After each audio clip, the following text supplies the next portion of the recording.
श्री कृष्ण गोविंदे हरे मुरारी, हे नाथे नारायण वासुदेवाय।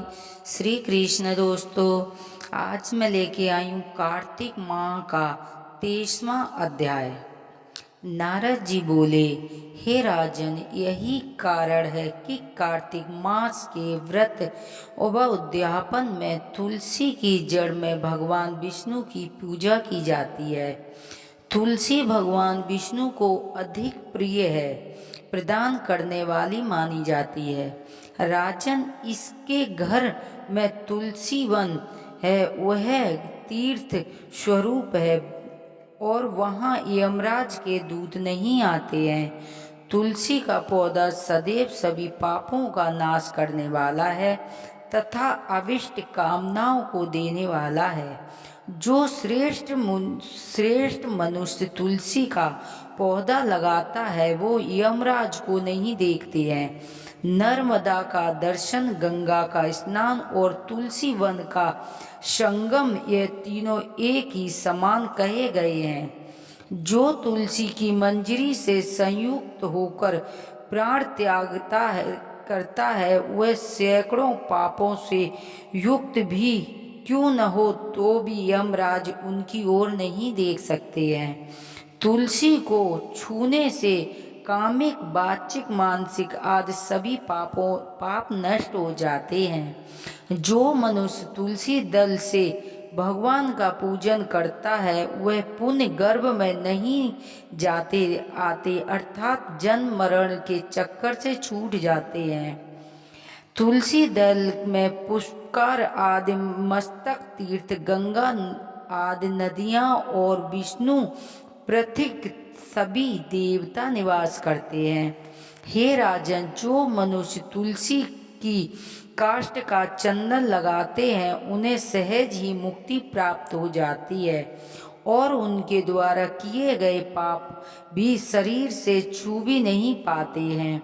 जहाँ तुलसी के पौधे की छाया होती है वहाँ पितरों की तृप्ति के लिए श्राद्ध करना चाहिए।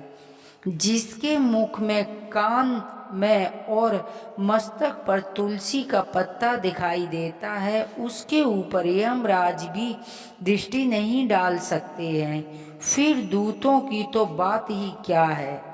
जो प्रतिदिन आदर पूर्वक तुलसी की महिमा सुनता है वह सब पापों से मुक्त हो ब्रह्मलोक को जाता है। इसी प्रकार आंवले का महान वृक्ष सभी पापों का नाश करने वाला है। आंवले का वृक्ष भगवान विष्णु को प्रिय है।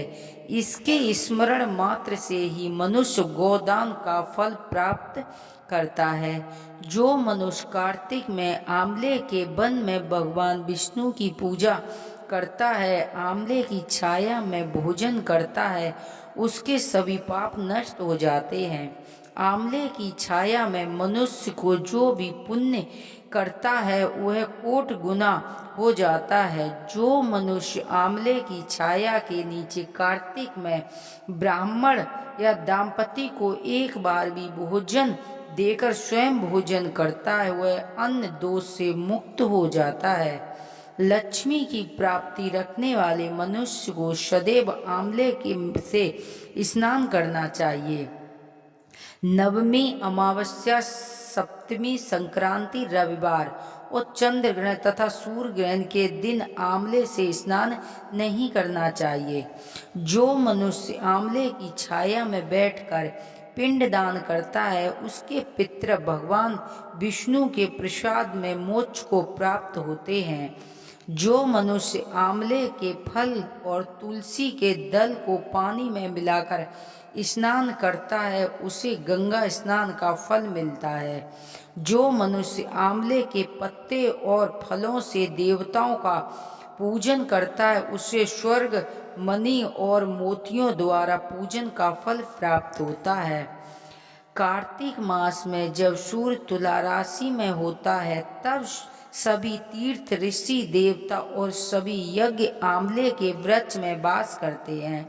जो मनुष्य द्वादशी तिथि को तुलसी दल और कार्तिक में आंवले की छाया में बैठकर भोजन करता है उसके 1 वर्ष तक अन्न संघर्ष से उत्पन्न हुए पापों का नाश हो जाता है।